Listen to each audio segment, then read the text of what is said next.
Good morning dear students. आज हम पढ़ेंगे chapter number 3 pair of linear equation in two variable.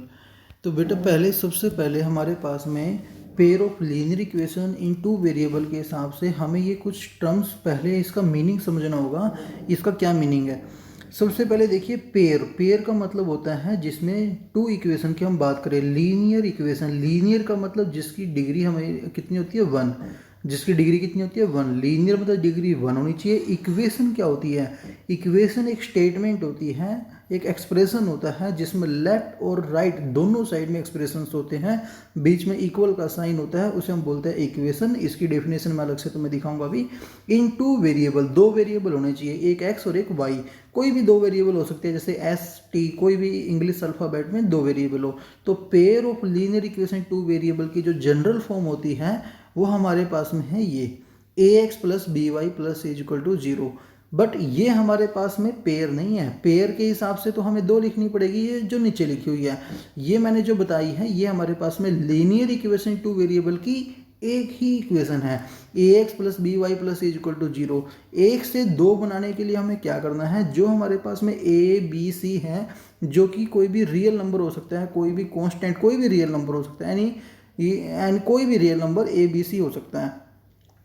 तो ये हमारे पास में जब इक्वेशन नंबर फर्स्ट की बात करेंगे तो a1 x plus b1 y plus c1 is equal to 0 लिखोगे। जब सेकंड इक्वेशन बनाओगे तो a2 x plus b2 y plus c2 is equal to 0 बनाएंगे। वेरिएबल यही रहेंगे एक्स एंड वाई। तो ये हमारे पास में लिखा भी है, pair of linear equation two variable की जनरल फॉर्म है।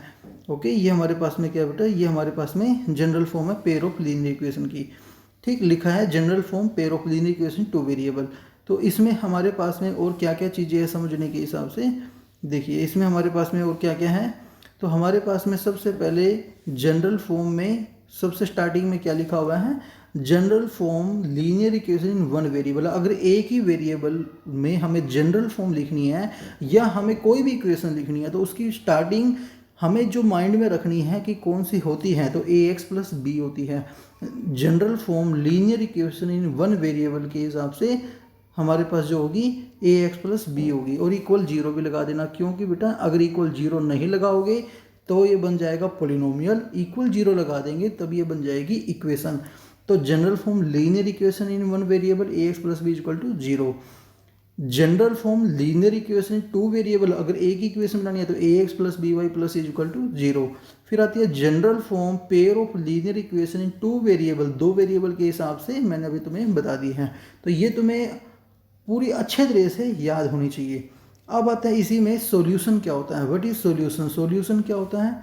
सॉल्यूशन हमारे पास में क्या होता है बेटा, देखिए सॉल्यूशन हमारे पास में किसको बोलते हैं, the value of x and y which satisfies given equation is called solution of linear equation।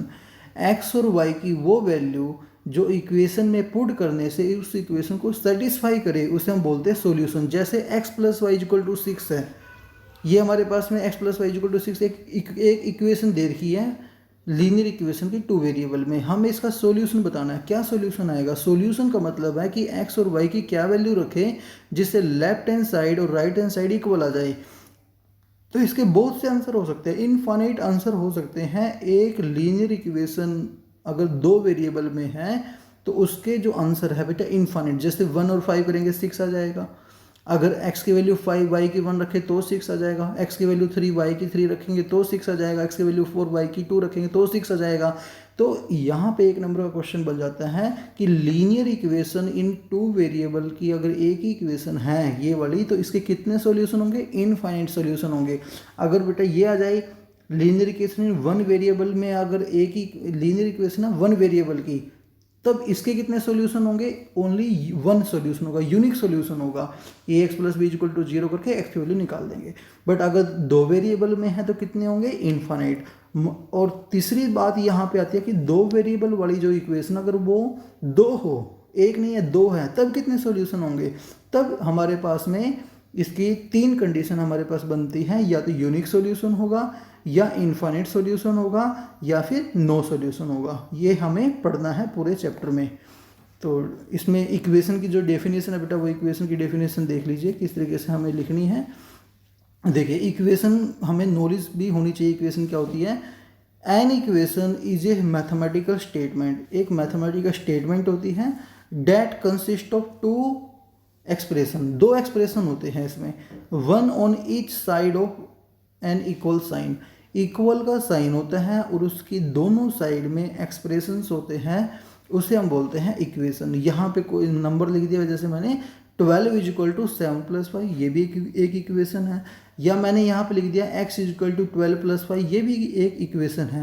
या कोई भी इक्वेशन जिसमें लेफ्ट हैंड साइड में कुछ नंबर्स लिखे हैं, एक्सप्रेशन है, राइट हैंड साइड में भी है, बीच में इक्वल का साइन है, तो वो क्या है, इक्वेशन है। अगर हम इस इक्वेशन की बात करें, यहाँ पे जो बेटा इक्वेशन मैंने एग्जांपल लिया है, अब यहाँ पे x इज इक्वल टू 12+5 है, तो इक्वल का साइन का मतलब है कि जो आंसर लेफ्ट साइड से आएगा वही राइट साइड से होना जरूरी होता है। तो 12+5 तो हमें पता है 17 है, तो x की वैल्यू कितनी होनी चाहिए, इक्वल के अकॉर्डिंग 17, तो x फाइंड करना है, तो means solving the equation. Equation को सोल्व करने का मतलब क्या होता है, उस वेरिएबल की वैल्यू को फाइंड करना जिससे वो इक्वेशन सेटिस्फाई हो जाए। तो यहाँ पे x की वैल्यू कितनी है, 17। ये तो इजी क्वेश्चन था। कई बार हमारे पास में कोई वैल्यू फाइंड करने में हमें एलसीएम वगैरह भी लेना पड़ सकता है, और हमारे पास में दो वेरिएबल भी आ सकते हैं। तो यही हमें इस चैप्टर में पढ़ना है, solving the equation pair of linear equation in two variable में। Okay, thank you so much students.